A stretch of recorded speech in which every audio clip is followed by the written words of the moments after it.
autour de la table pour décrypter les mouvements de la planète marché. Andrew Etherington est avec nous, le responsable de la gestion diversifiée d'AXA IM, part of BNP Paribas Asset Management désormais. Bonsoir Andrew. Bonsoir. Merci d'être avec nous. Gabriel Caraboulade nous accompagne également, le directeur adjoint des investissements de Neuflize OBC. Bonsoir Gabriel, ravi de vous accueillir et ravi de retrouver Gustavo Runstein, le responsable de la recherche et de l'allocation d'actifs de Dorval Asset Management. Bonsoir Gustavo. Bonsoir. Le shutdown à la une, donc Gabriel, si vous le voulez bien. On est au 20e shutdown, je crois, sur 50 ans, à peu près une année sur deux. C'est un événement qui se reproduit, qui devient une forme de marronnier. Est-ce qu'il faut pour autant traiter ce shutdown comme un non-événement et que nous dit l'histoire par rapport à ces périodes, alors plus ou moins courtes ou plus ou moins longues, de fermeture des administrations et de paralysie budgétaire aux États-Unis? Sur l'histoire récente, c'est vraiment deux points différents, mais sur l'histoire récente, les shutdowns ont finalement assez peu de directionnalité. Au contraire, on voit que les quelques shutdowns sur les 10 derniers qui se sont prolongés au-delà de quelques jours ont été plutôt l'occasion pour les bourses et les actions américaines de progresser. Donc un impact qui est en tout cas peu négatif. La différence et l'originalité de ce shutdown, c'est qu'il semble être souhaité par une partie au moins de l'état-major républicain et peut-être l'occasion d'augmenter les coupes de dépenses, en particulier dans la santé. Donc, à voir si cette originalité derrière va causer davantage d'incertitudes qu'on en a aujourd'hui.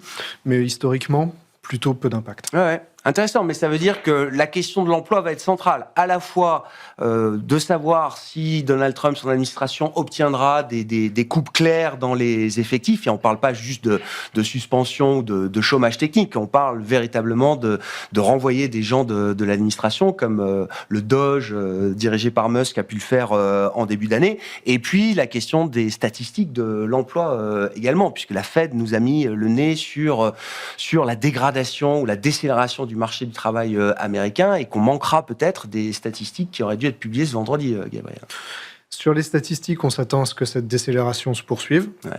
Vers ce qu'on peut appeler un soft landing du côté de l'économie américaine. On croit assez peu à un scénario de récession réel, donc au niveau des États-Unis. Sur l'emploi public, par contre, là où le Doge a plutôt échoué à réellement couper et à réellement générer des économies dans le budget fédéral américain, on s'attend à ce que Donald Trump continue d'échouer sur cette partie-là. C'est plutôt sur la couverture santé des Américains que les impacts peuvent être les plus importants, clairement, dans ce qui se passe. Ouais, bon, c'est le sujet de la santé, effectivement, fait partie des préoccupations portées par les démocrates également, avec le sujet des dépenses de santé en général. Andrew, sur ce shutdown, ses caractéristiques, le moment où il intervient, est-ce que c'est quelque chose que les investisseurs vont balayer du revers de la main, ou est-ce que c'est un événement qui peut, je sais pas, crisper la situation? Non, je crois que pour l'instant, on devrait la prendre avec assez d'aisance, parce que le toile de fond est encore très supportif pour des actifs risqués, ce qui nous concerne le plus.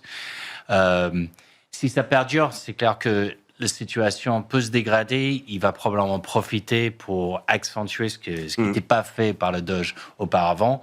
Est-ce que les impacts de cela sont importants aujourd'hui sur la croissance? Non. Sur la consommation, à la marge, probablement. Mais il faut que ça dure encore 3-4 semaines avant que ça commence à avoir un effet qui va être vu dans la durée, dans les chiffres. Après, d'avoir moins de certitude sur l'évolution d'un mois à l'autre sur le chômage, sur la situation du marché du travail, je crois qu'on est déjà sur une situation, comme vous avez dit, on anticipe un certain ralentissement. Le marché du travail, il y a d'autres indicateurs qui commencent à tourner plus positivement. On n'aurait pas de confirmation là-dessus pour un moment. Mais dans la situation où on se retrouve aujourd'hui, on verrait s'il y a une consolidation court terme des marchés de risque, c'est probablement un point d'entrée encore, parce que l'ensemble des acteurs discrétionnaires sont sous-pondérés par rapport à leur niveau moyen de risque sur les actions.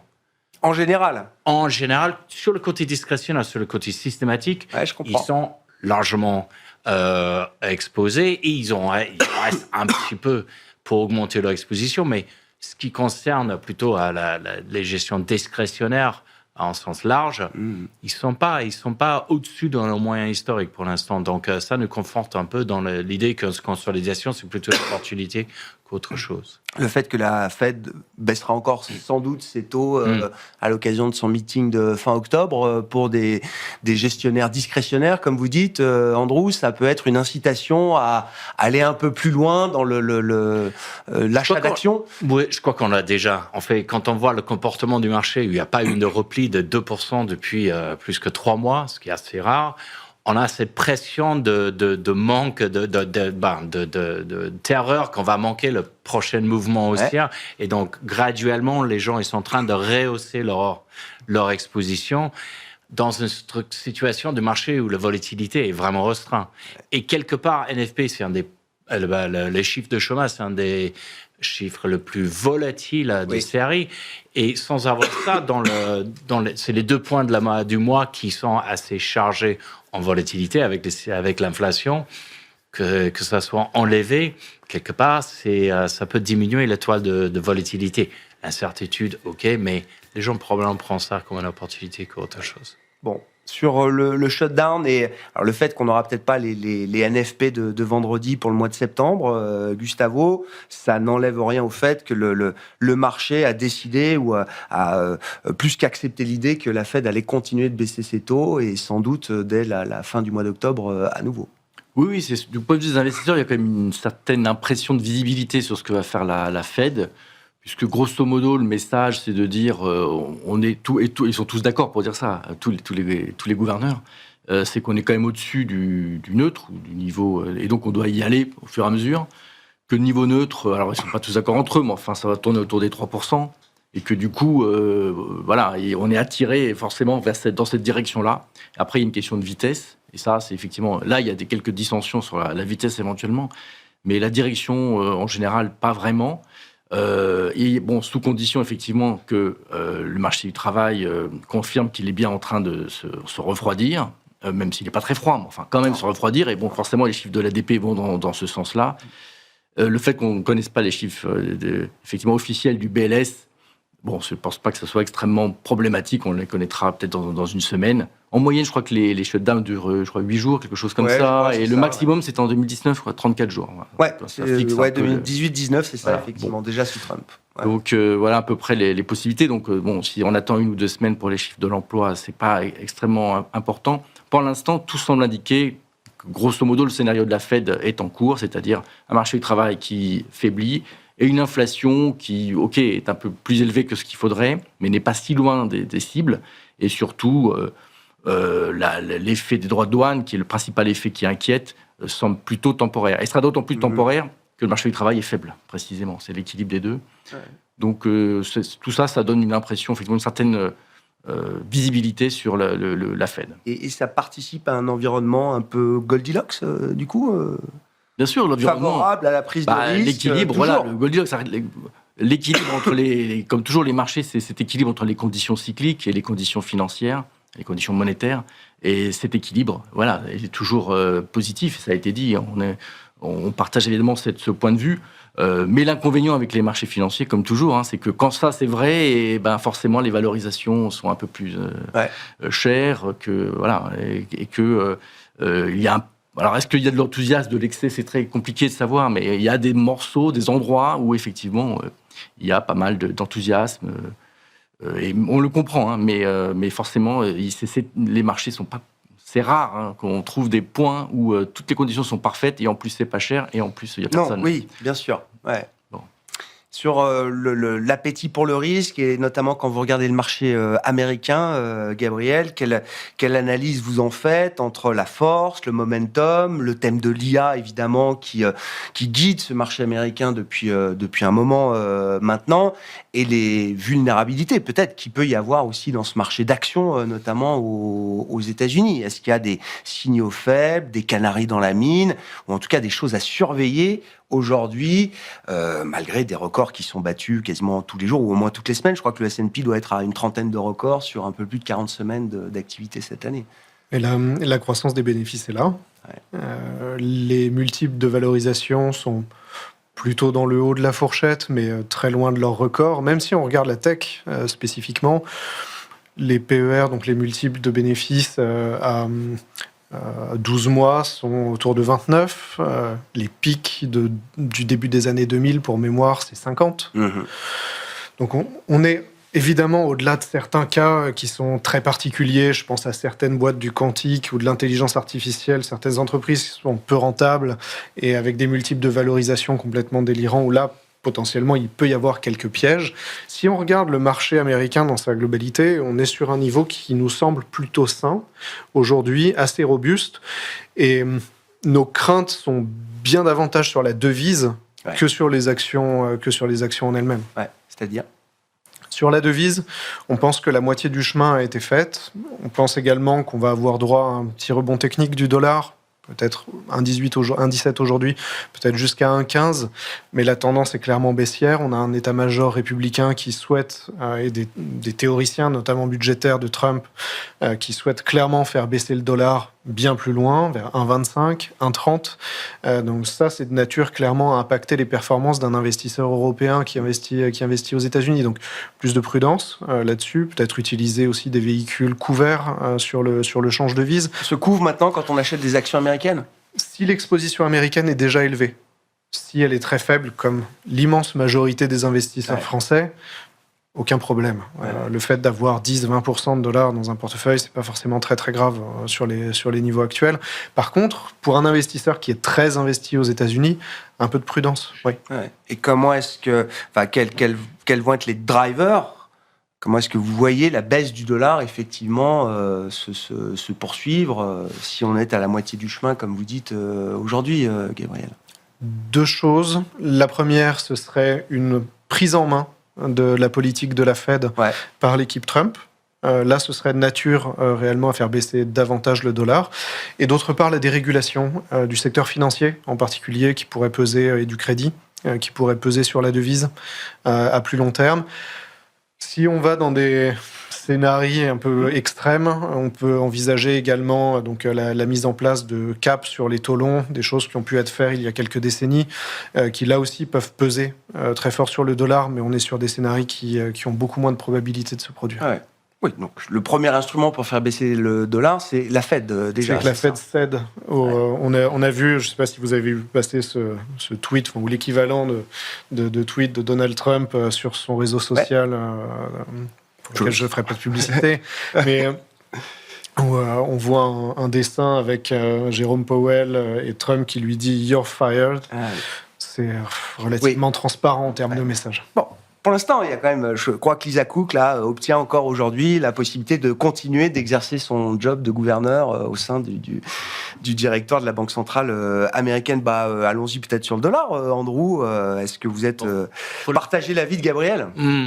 En ce qui concerne Lisa Cook et le Cour suprême, ils n'ont pas donné raison immédiatement à Trump. Oui. Ils l'ont laissé ouvert. Donc le dollar n'a pas repris parce qu'on aurait pu attendre un petit reprise sur le dollar si jamais l'annonce a été, ce qui était peu probable parce que le SCOTUS elle est déjà passé côté MAGA et il faut attendre que ça va être dans ce sens-là. Est-ce que le dollar peut aller un petit peu plus loin en faiblesse ? Je crois que ce qu'on n'a pas cité, c'est qu'on a un BCE quand même où on a dépressé toute baisse des taux à venir. Donc, quelque part, la présidente Lagarde qui se fait schnabeliser. Et il faut m'expliquer comment ça s'est fait. Parce que c'est son côté faucon qu'elle a depuis cet été. On a 2,3% d'inflation cœur en zone euro. Une prévision pour l'année prochaine à 1,7, voire 1,6. On a une devise qui est forte. On a un baril qui s'effondre.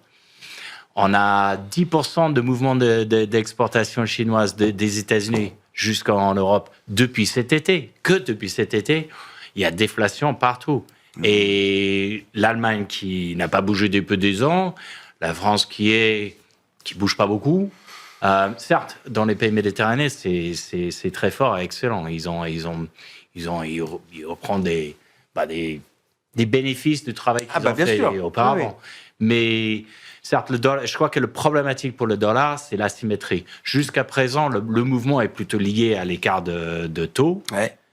Mais on a vu en avril-mai, quand il y avait un peu plus de pression politique, Ça a augmenté la s'est volatilité. Ouais. Et donc, oui, on est positionné actuellement avec pas mal de hedge sur les portefeuilles. Ça dépend de la flexibilité. Et en tactique, on est short, on est vendeur de dollars. Premier cible, 1,20. Mais dans le mouvement que ça va à la hauteur de 1,20, je crois que ça peut très facilement accélérer à 1,25. Et là, on verra. Une réaction de la BCE. Ouais, ça peut aider la faiblesse du dollar. Et ce qu'on n'a pas vu depuis maintenant plusieurs mois, les investisseurs étrangers ne vendent pas les actifs dollars, ils continuent de les acheter. Ah oui. Certes, avec l'edge. Et l'edge devient davantage moins cher. En termes de flux, on est bien d'accord. Oui. On achète, les flux sont positifs sur les actions américaines, positifs sur le crédit, les treasuries, etc. Oui. C'est vraiment le dollar qui baisse. Exactement. C'est vraiment, on vend le dollar, la devise. Je crois que dans l'ensemble, le marché des investisseurs institutionnels, professionnels, si on pourrait dire, sont hedgés comme ils étaient il y a 4-5 ans. Il reste encore de la marge. Je sais qu'on voit dans nos portefeuilles, on n'est pas, comme vous avez dit, on n'est pas complètement hedgé. Et ça devient moins cher. Donc l'incitation pour aller chercher un peu plus de confort, vu qu'on a encore 2-3% avant un premier cible de prise de bénéfice pour nous, oui.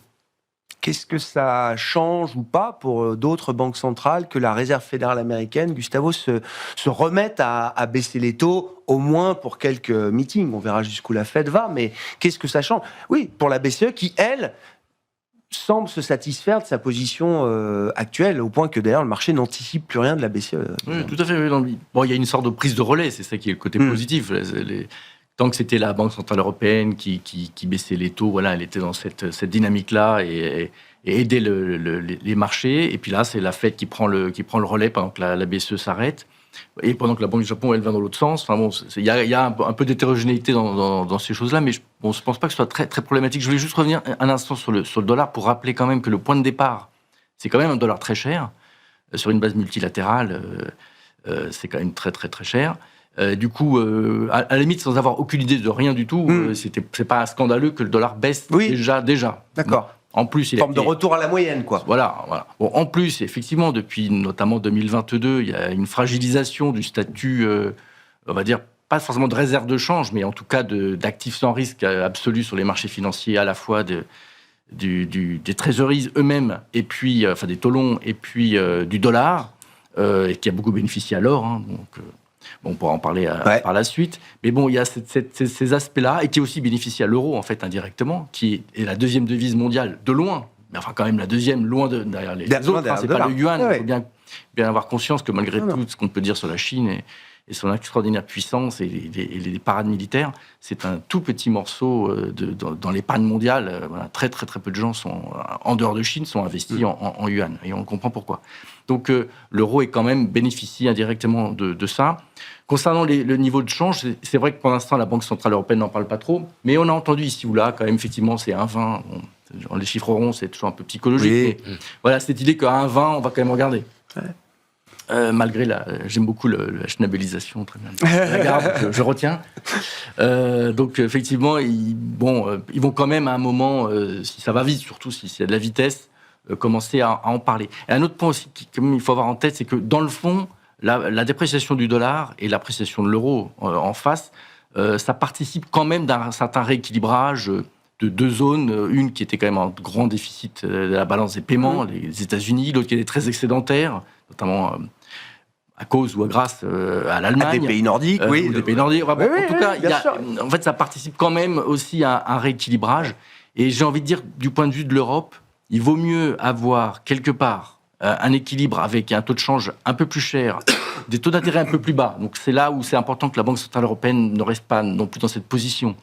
Voilà, un immobilier qui se reprend et une demande domestique qui va mieux, plutôt qu'imaginer que l'Europe va s'en sortir en exportant. Parce que là, ça me semble vraiment pas dans le monde actuel très soutenable. Ouais. Donc demande domestique. Et ça, il vaut mieux, comme équilibre, avoir des taux d'intérêt plutôt plus bas, quitte à avoir une devise un peu plus élevée. Bon, Aujourd'hui, enfin, l'histoire d'un filet de reprise économique en zone euro, ça reste d'actualité. Enfin, je veux dire, aussi lent et aussi faible soit-il, est-ce que ça reste quand même une perspective macro qui soutient aussi, d'ailleurs, peut-être les marchés actions en Europe, hein. L'Eurostoxx 50 marque un nouveau record aujourd'hui. Oui, tout à fait. Non, bon, il faut reconnaître que c'est relativement ténu malgré tout.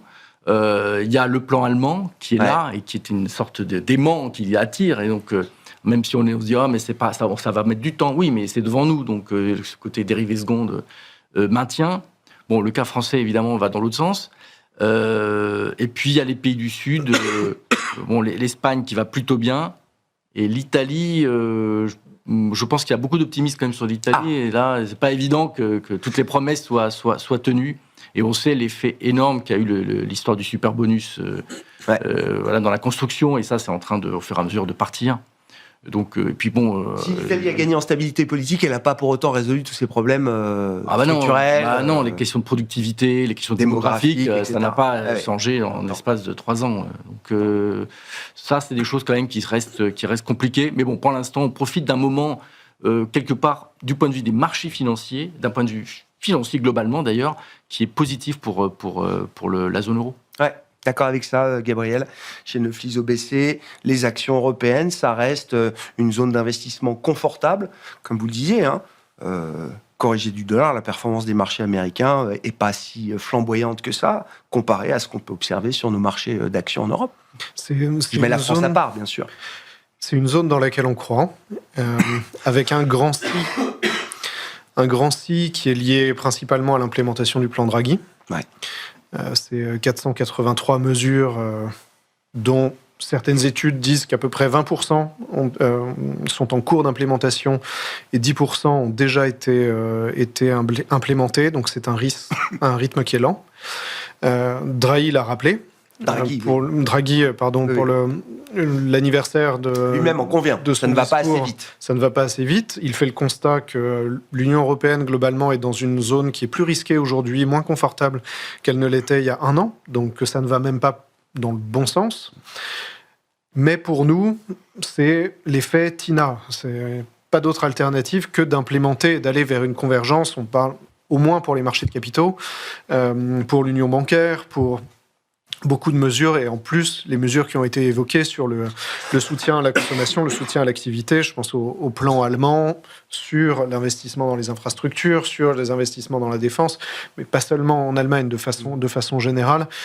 Voilà, un exercice budgétaire qui, s'il est implémenté, va pousser clairement les actions. Et ça l'emporte sur, j'allais dire, le frein ou le boulet que devient la France en ce moment, pour justement l'idée d'aller compléter toujours un peu plus la zone euro. On imagine que c'est pas avec la stabilité politique française aujourd'hui qu'on va beaucoup avancer malgré tout. Non, je pense pas que la BCE ou l'Allemagne base ses projections aujourd'hui sur la stabilité politique française. Malheureusement, on pense que jusqu'à 2027 et à l'élection présidentielle, on sera condamné à évoluer dans un environnement comme ça assez flou au niveau politique français. Ça condamne à un déficit budgétaire qui se prolonge encore d'une année ou deux avec 2% de budget, de déficit budgétaire de plus que ce qu'il faudrait dans un plan un peu plus sérieux, mais sans impact outre mesure justement à l'échelle européenne. D'accord. Ça n'altère pas quand même la trajectoire et le fait qu'il n'y a pas d'alternative, comme vous dites. Et c'est pour ça qu'on garde une exposition forte à l'Europe, qu'on revient également sur les petites entreprises. Ouais. C'est un sujet dont on pourra parler, que ce soit en Europe ou aux États-Unis. Mais voilà, on est vraiment confiant globalement sur l'implémentation des recommandations de Mario Draghi. La France, si on regarde l'aspect crédit, Andrew, la France qui emprunte au même taux à 10 ans que l'Italie, la France est là où elle doit être aujourd'hui en termes de prime de risque, c'est sa place aujourd'hui. Oui, là, sa place. Je crois que vous êtes très dur avec la France. C'est pas le boulet d'Europe. C'est un passage compliqué, mais que tout autre pays européen a traversé à un moment ou l'autre. L'Italie des années 90. En parlant de l'Europe, sont en train de vivre aussi en dehors de zone euro, très proche d'ici. Donc, non, ce qu'il faut en France, ce sont les institutions, c'est le profondeur du marché obligataire. On a vu, après le premier phase de volatilité quand le Premier ministre Bayrou est parti, les étrangers, notamment les Japonais, ils étaient présents à acheter. Ils ont pas liquidé. En fait, ça fait un moment qu'ils en avaient pas beaucoup acheté. Voilà. Parce qu'ils en avaient acheté l'Italie, parce qu'il y a une amélioration là. Mais c'est une amélioration de l'Italie. Il y a une dégradation attendue d'ici, mais pour la France. Mais il ne faut pas se tromper, il reste encore une demande très importante pour la dette en Europe. Il y a trop d'épargne. Alors, quelque part, par la Draghi, il y a trop d'épargne. Pendant qu'il y a cette épargne-là, il n'y a pas de problème pour la coupe française. Il n'y a pas un problème existentiel pour la dette française. Côté corporate, non plus. C'est le zone euro dans son ensemble, le niveau d'amélioration des bilans des structures dans l'investment grade credit est meilleur ici qu'aux États-Unis. L'amélioration est nette et positive, ce qui n'est pas le cas. Des émetteurs privés, des blue chips européennes emprunter moins cher que le souverain français en l'occurrence. C'est toujours la réaction des gens qui sont plus habitués au marché d'actions. Dans le marché de crédit, il y a une offre qui est limitée. C'est une émission, quand c'est placé, vous ne le reverrez jamais. Chez un assureur, il ne revend pas. Donc, c'est parti. Donc, effectivement, on garde. Et donc, on a justement structurellement dans le marché aujourd'hui les fonds à maturity fixe. Ouais. Les fonds à échéance. Mais qui sont un rouleau compresseur de demande pour le crédit. En face, il y a très peu d'offres et il y a cette demande qui continue. Donc, moi, je n'ai pas de souci à se faire ni avec la courbe française ni allemande. Sur la courbe américaine, là, je me fais des cauchemars tous les nuits. Ouais. Oui. Et ça, c'est là où il y a la faiblesse. Pas ici pour l'instant. Et sur la partie, j'ajouterais. Oui, bien sûr, Gabriel. C'est que on parle de la France pour avoir certains émetteurs privés qui émettent sur des taux moins élevés que l'État. C'est vrai à l'échelle française, c'est vrai à l'échelle européenne, c'est vrai également aux États-Unis. Bien sûr. Du côté des GAFAM, on a vu certaines émissions qui se financent moins cher que les treasuries. Ouais. Et sur la partie action, Andrew, le crédit est bien orienté parce qu'il y a une offre limitée, il y a une demande très forte avec les fonds à échéance qui se sont montés ces dernières années. Sur la partie action, l'équilibre offre-demande, il y a pas beaucoup de flux de demande quand même pour nos actions européennes.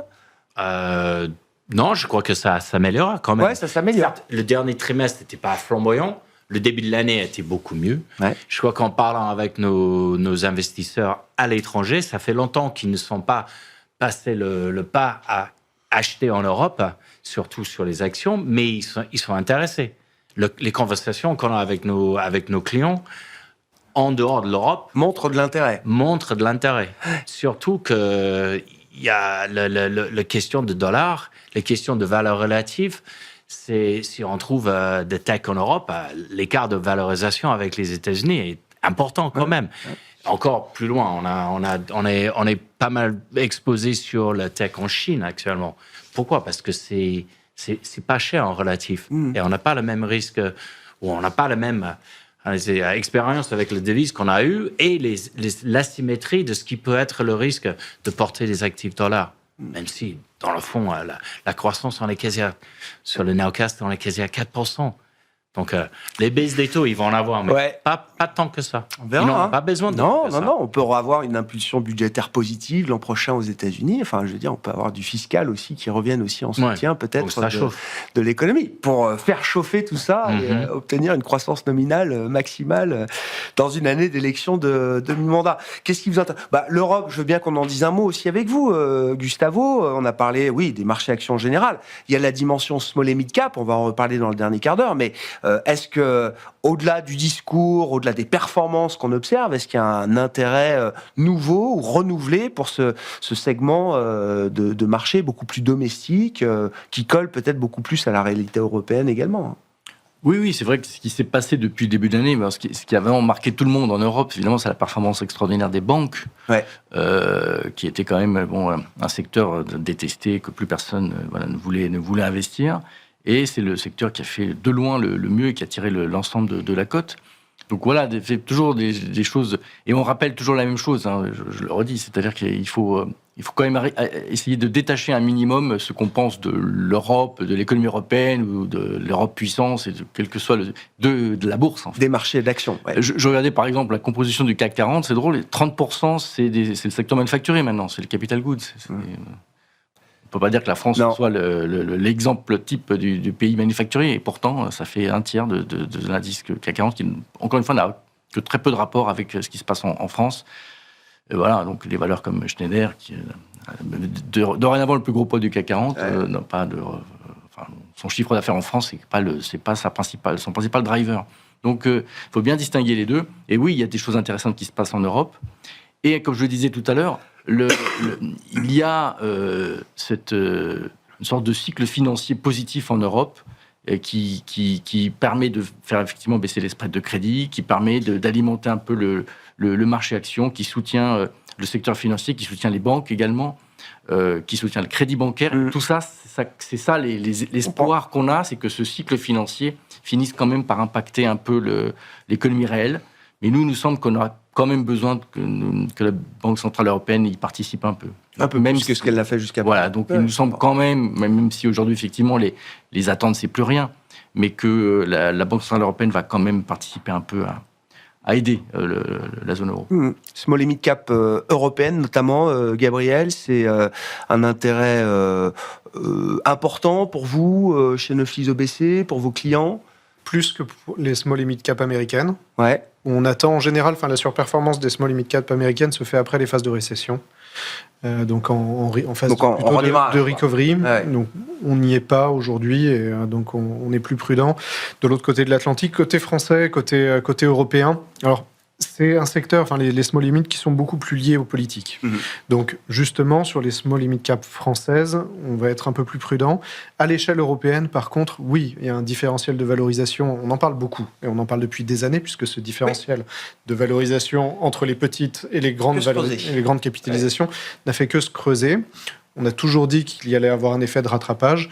Pour nous, ce rattrapage va avoir lieu dans les... On est dans ce moment-là, vous dites. Oui, c'est ça. D'accord. Donc, ça reste une petite position dans nos portefeuilles, mais c'est une position qu'on fait grossir aujourd'hui. On a beaucoup de très belles sociétés de gestion du côté des petites et moyennes capitalisations européennes. Et donc, c'est un bon timing. Plus globalement, comme ce que je disais tout à l'heure sur les actions, ça nous semble très lié à l'implémentation des plans de relance ou des plans d'intégration européenne et des marchés de capitaux. Oui, bien sûr. On a vu l'effet allemand, des annonces allemandes, effectivement, sur la cote allemande des small caps allemandes, en l'occurrence. Un mot des émergents, on évoquait la Chine rapidement, mais c'est vrai que là aussi, ça fait partie des marchés qui surperforment désormais. Les indices émergents sont emmenés par les actions chinoises, et dans les actions chinoises, c'est bien la tech chinoise qui semble être la locomotive aujourd'hui. Est-ce que la Chine redevient investissable et est-ce que c'est une tendance ou effectivement une tendance qui est en train de se mettre en place, sur laquelle qu'on aurait envie d'accompagner, Gabriel? Investissable, elle l'est. Avec le bémol dont parlait Gustavo sur la devise, justement, où il faut être prudent, et c'est une devise aujourd'hui qui est encore très largement manipulée, qui ne répond pas aux mêmes critères d'évolution que les grandes devises que sont l'euro, le dollar, le yen ou le sterling, pour ne citer que. En termes de puissance, ce qui a été fait sur la tech, sur l'automobile, sur la transition énergétique a été absolument faramineux. Aujourd'hui, même en termes de technologie, sur les batteries, la Chine est à un niveau d'innovation et de performance qui est très loin devant. C'est un leader qui est vraiment incontestable sur ce point-là. Donc oui, il y a des segments à investir du côté chinois. Maintenant, de façon générale, ça reste un marché qui est très contrôlé, donc c'est un marché sur lequel il faut être prudent, et ça reste une pause qui est minoritaire, de l'ordre de 5% dans les portefeuilles. C'est pas une demande extraordinaire de la part des clients. Enfin, je veux dire, quand on travaille pour le compte de clients... C'est ça, et d'autant plus quand on a eu un rallye qu'on a connu ces derniers mois. Donc c'est le moment peut-être de laisser un petit peu le marché respirer au lieu de prendre l'effet de mode et de se jeter dessus tel quel. Ouais. Il y a le risque que ce soit un feu de paille, ces actions chinoises, ce rebond des actions chinoises, ou est-ce qu'il y a quelque chose d'un peu structurel aussi qui se met en place derrière? Je crois qu'il y a deux éléments plutôt fondamentaux. Le premier, c'est que la participation des investisseurs domestiques en Chine dans leur marché, qui était auparavant pas le cas, ils étaient concentrés que sur l'immobilier. Donc ça, c'est un soutien à terme important. Le deuxième, c'est que le macro ne va pas très bien. Non. Et ils se sont montrés engagé à des programmes de relance, donc il va y avoir probablement encore des mesures de soutien. Dans ces deux éléments-là, ça fait qu'il y a un fond, il y a un vent derrière qui soutient. Et le côté investissable ou pas, je crois que moi j'aurais été le premier coupable il y a 3 ans de dire, par rapport au discours qu'on avait de Beijing, de Xi Jinping, sur la distribution de richesses et autres, c'est devenu c'était un peu compliqué. Tout ça, ça a disparu. Oui. On n'entend plus de tout. Donc, pour l'instant, oui, les vents sont bien orientés pour que ce soit un soutien. Et les marchés émergents dans l'ensemble, avec un dollar qui est plus faible que ça a été, mais plus proche de son moyen, donc qui a encore un peu de capacité de s'affaiblir et qui a une volonté de Washington de le faire. Moi, je crois que ça reste encore intéressant. Pour la diversification, c'est là où il faut chercher. Vous avez parlé de l'or tout à l'heure. Je ne sais pas si c'est un edge. Honnêtement, le comportement a totalement changé depuis 3 ans, 4 ans, 5 ans. Ce qui est sûr et certain, c'est que c'est bien diversifiant de l'avoir dans un portefeuille, si possible, et que les éléments d'acheteurs, de force d'achat, c'est à cause de faiblesse du dollar, c'est à cause de le comportement des États-Unis dans leur situation mondiale aujourd'hui, et que les autres pays ailleurs, disons à l'époque les non-alignés, ils vont rester acheteurs de l'or, parce que pourquoi laisser... Donc c'est un vrai thème d'investissement. Quand vous dites c'est plus uniquement un hedge, une couverture, c'est plus qu'un thème, c'est un changement structurel dans une appréciation d'un marché. C'est ni macro, c'est ni valorisation, c'est ni sentiment, c'est technique. C'est qu'il y a un changement structurel dans la façon dont le marché se comporte. Dans la partie émergente, on parle de la Chine. La Chine, ça nous amène à regarder l'Asie aussi. Et en Asie, il n'y a pas que des... il y a le Japon aussi qui se tient très bien comme marché, je crois. Le Topix, le Nikkei doivent être sur des niveaux historiques également. Gustavo. Alors, je sais que la Corée du Sud appartient toujours aux émergents, mais le Kospi aussi a été visiblement une des fusées de l'année 2025. Comment vous regardez cette zone? Et dans des fonds d'allocation globale, vous avez, j'imagine, le droit d'aller investir dans cette zone-là. Oui, est-ce que c'est un bon moment pour être présent là-bas? Alors, d'abord, la Corée, effectivement, qui se trouvait être dans le Messier émergent, n'est pas un émergent, et du coup, on investit comme un développé. Comme n'importe quel pays. On fait partie des marchés dans lesquels on investit. Ce qui n'est pas le cas de la Chine. Pour le coup, investir en Chine, pour nous, alors je ne parle pas d'Hong Kong, mais disons la Chine continentale, ça serait vraiment du hors benchmark. Et en tout cas, ça serait forcément quelque chose qui serait petit si on devait le faire. Je comprends. Et très honnêtement, à titre presque personnel, je dirais qu'investir vraiment en cœur de portefeuille en Chine, enfin en République populaire de Chine, c'est pas quelque chose d'évident. C'est-à-dire, toujours la même chose. Ce que vous achetez à la fin, c'est pas vraiment une entreprise non plus. Vous n'êtes pas vraiment actionnaire, vous êtes... oui, c'est ça. Alors, bon, voilà, c'est un droit dérivé sur quelque chose. C'est pas évident. J'aimerais pas, en tout cas, être obligé d'aller en Chine pour réclamer quoi que ce soit ou aller attaquer en justice, aller en au contentieux, effectivement, avec les autorités chinoises. C'est complexe. Bon, après, je comprends qu'à très court terme, c'est pas un problème. Mais fondamentalement, ça reste quand même un endroit pas facile à investir, on va dire. Bon. Ce qui n'est pas le cas de la Corée ni du Japon. Et donc, il y a beaucoup de choses intéressantes qui s'y passent. D'abord, à la fois la Corée et le Japon sont deux marchés avec beaucoup de valeurs qui sont liées à l'intelligence artificielle, liées à la tech mondiale, et ils font partie de ce grand circuit et de cette grande chaîne de valeur ajoutée liée à l'IA, et qui est quelque chose d'important, et ils y participent. Et en plus, dans les deux cas, ce sont des marchés où il y a eu beaucoup de réformes de gouvernance ces dernières années, et ça, c'est aussi quelque chose de positif pour les actionnaires minoritaires que nous sommes. Un meilleur traitement des rachats d'actions, des dividendes, etc.